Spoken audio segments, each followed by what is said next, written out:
बिस्मिल्लाहिर्रहमानिर्रहीम। अस्सलाम वालेकुम व्यूअर्स, कैसे हैं आप? उम्मीद है बिल्कुल ठीक होंगे। Welcome to my channel. आज बहुत ही मज़ेदार ज़बरदस्त किस्म का लसानिया कीमा की रेसिपी शेयर करने लगी हूँ।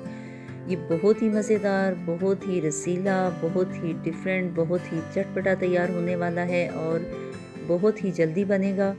अगरचे ये इटालियन डिश है लेकिन इसको पाकिस्तानी टेस्ट के मुताबिक चटपटा बनाने के लिए मैंने क्या क्या मसाला जात यूज़ किए हैं, क्योंकि हर एक का एक अपना तरीका होता है, अपना मेथड होता है।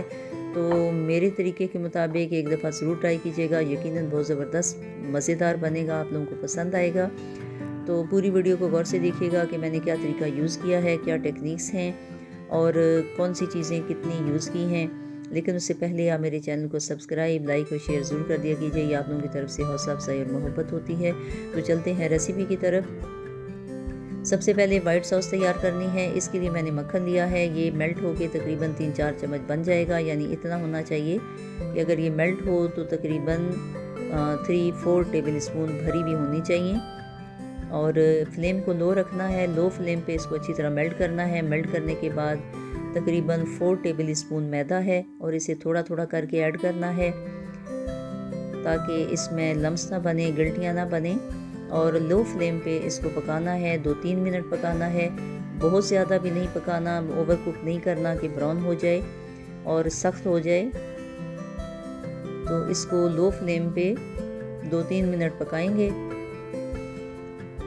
और साथ ही 1 कप मिल्क, ये तकरीबन 1 कप फ्रेश मिल्क है, तो इसको भी आहिस्ता आहिस्ता शामिल करना है और साथ साथ हिलाते रहना है ताकि ये गिल्टियाँ बिल्कुल ख़त्म हों और बिल्कुल ये पेस्ट फॉर्म में आ जाए। तो दूध को फिर थोड़ा सा उबलने देना है, यानी थोड़ा पकाना है ताकि ये पेस्ट फॉर्म में आए और थोड़ा सा पक जाए। उसके बाद ये 1/4 टीस्पून काली मिर्च है, 1/4 टीस्पून नमक है, तो दोनों यानी 1/4 टीस्पून ये शामिल करने हैं और साथ साथ हिलाते रहना है। तो वाइट सॉस तैयार है। तो ये बहुत जल्दी तैयार हो जाती है। और वाइट सॉस तैयार करके साइड पे रखिए। और सेकंड स्टेप है ये 1 अनियन अगर बड़े साइज़ का है तो 1 ले लीजिए, छोटे हैं तो 1.5 ले लीजिए। तो इसे मोटा मोटा काट लेना है। उसके बाद ये शिमला मिर्च है, इसको भी इस तरह काट लेना है। ये ड्राई इंग्रेडिएंट्स हैं, इनकी क्वांटिटी सारी मैंने लिख दी है, तो इसी क्वांटिटी के साथ आपने शामिल करना है। क्योंकि कीमा 1 kg है तो इसलिए इसको चिली फ्लेक्स और चिली जो है थोड़ी ज़्यादा तादाद में डालनी है। और ये पास्ता सॉस है, तो जब तक आप घर पे तैयार नहीं करते, बनाते नहीं, तो आप ये मार्केट से भी ले सकते हैं, तो हर जगह अवेलेबल होती है। तो इसकी भी रेसिपी किसी दिन शेयर कर दूँगी। तो कीमा लिया है 1 kg और उसके बाद जो है पौना यानी 1/4 यानी 1/4 कप ऑयल का डाला है और गर्म होने पे इसमें 2 भर के जो अदरक, लहसुन और हरी मिर्च का पेस्ट है, ये बीच में रेड रेड इसलिए नज़र आ रहा है कि वो जो हरी मिर्च लाल हो जाती है तो मैं साथ ही उसको पीस देती हूँ, तो ये बड़ा ज़बरदस्त किस्म का टेस्ट बनता है। तो इसको सोते ही करना है और साथ ही प्याज डाल देना है। इसको भी ज़्यादा नहीं पकाना और फ्लेम को थोड़ा सा मीडियम कर लेना है, यानी लो टू मीडियम होना चाहिए। और इसे ही थोड़ी देर पकाना है, चंद सेकंड्स पकाना है। और साथ ही हम इसमें कीमा शामिल कर देंगे। तो इसका बहुत अच्छा जायका कीमा में आता है प्याज का, तो इसलिए प्याज को ब्राउन नहीं होने देना। इसको सिंपल चंद सेकंड्स पकाने के बाद कीमा इसमें शामिल कर देना है। और साथ ही जो मिर्च मसाले हैं वो भी डाल देने हैं। तो इसीलिए मैंने चिली फ्लेक्स और जो चिली है, चिली पाउडर है, ये समझे पौना चम्मच डाला है। तो नमक मिर्च जो है वो अपने मुताबिक भी आप कम ज़्यादा कर सकते हैं। और 1 चम्मच भर के नमक डाला है। और साथ ही ये जो टोमेटो प्योरी है वो मैंने शामिल की है। तो ये साथ मैं बता रही हूँ आपको कि अभी मैंने शामिल की है। और अब इसको कवर करके पकने के लिए रख देंगे ताकि जो कीमा है वो भी अच्छी तरह गल जाए और सारा जो नमक मिर्च मसाला उसमें अच्छी तरह शामिल हो जाए। उसके बाद फिर शिमला मिर्च एक जो इस तरह मोटी मोटी काटी हुई है वो इसमें शामिल कर देनी है। तो इससे इसका जायका भी बहुत ज़बरदस्त आता है और जो कीमे की एक भारी भारी जो एक खुशबू होती है वो भी ख़त्म हो जाती है। तो ये ज़रूर डालिएगा। और तकरीबन 2 मिनट कवर करना है ताकि ये कीमा में इसकी खुशबू शामिल हो जाए। फिर थर्ड स्टेप पे हमने पास्ता स्ट्रिप्स को बॉईल करना है, और ये बॉईल करने का सेम वही तरीका है जैसे नूडल्स या जो भी स्पैगेटी वगैरह जो हम बॉईल करते हैं। पानी को गर्म करने पे 3-4 चम्मच भर के नमक डाल दिया है ताकि पानी अच्छी तरह सॉल्टी हो जाए। उसके बाद 2-3 चम्मच ऑयल डाल देना है ताकि हम जब पास्ता स्ट्रिप्स जो हैं वो डालें, क्योंकि ये सारी मैदे से बनी होती हैं, तो ये फिर अच्छी तरह बॉईल हो जाती हैं और एक दूसरे के साथ चिपकती नहीं हैं। तो इसलिए पानी में ऑयल ज़रूर डाला कीजिए। तो पानी को जब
रख देनी है और फिर पास्ता सॉस रखनी है और उसके बाद कीमा, उसके बाद दोबारा से और दोबारा एंड पे चेडर और मोज़रेला चीज़ मैंने ऊपर ये लगा दी है और कुछ स्लाइसेस थी चीज़ की तो वो भी लगा दी हैं। चीज़ जितनी भी होगी तो उतना अच्छा बनेगा।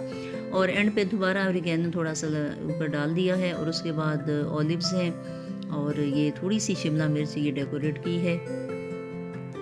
तो अब ओवन में 180 to 190 सेंटीग्रेड के बीच में रखना है, 10-15 मिनट रखना है क्योंकि हर एक ओवन की अपनी हीट होती है, इसलिए वो चेक किया कीजिए। हर एक को पता होता है कि उसमें ओवन में कितनी देर तैयार होना है। सेंटर में भी आप चेक कर लिया कीजिए। तो ये देखिए कि ओवर कुक नहीं करना। जब ऊपर से आपको लगे कि आपकी जो चीज़ है वो मेल्ट हो गई है तो इट मीन्स कि वो काफ़ी तैयार हो गया है। बिल्कुल अगर जलना शुरू हो जाए तो वो समझें कि ज़्यादा ड्राई हो रहा है, तो ड्राई चीज़ को नहीं करना। तो ये देखिए झटपट जी लज़ानिया कीमा तैयार है और ये बहुत ही मज़ेदार बना क्योंकि कीमा में अपनी पसंद के मिर्च मसाले डाले जो अपने पाकिस्तानी कल्चर टेस्ट के मुताबिक, तो बहुत ही ज़बरदस्त किस्म का ये बना है। और ये देखिए कि इसमें चीज़, इसमें कीमा, इसमें स्ट्रिप्स अपनी मर्ज़ी से घर पे बनाइए, जितना चाहे आप चीज़ें डालें। तो ये डिश आउट करके आपको दिखा रहे हैं। तो ये देखिए कितना जूसी, रसीला और ज़बरदस्त किस्म का ये लेज़ानिया कीमा तैयार हुआ। सब ने बहुत मज़े से खाया। पूरी वीडियो को अगर आपने गौर से देखा तो नेक्स्ट टाइम बनाना बिल्कुल मुश्किल नहीं होगा, क्योंकि हर एक का एक अपना तरीका होता है, अपना हाथ का टेस्ट होता है। तो नेक्स्ट टाइम आप मेरे तरीके के मुताबिक ज़रूर बनाइएगा। तो ये देखिए जी, हम काट के आपको दिखा भी रहे हैं कि ये कितना ज़बरदस्त किस्म का मज़ेदार बना। तो हम आपको सिर्फ दिखा सकते हैं, खुद बनाइए। पसंद आने की सूरत में मेरी वीडियोस को शेयर ज़रूर कर दिया कीजिए। बस अपनी दुआओं में याद रखिएगा। अल्लाह हाफिज़।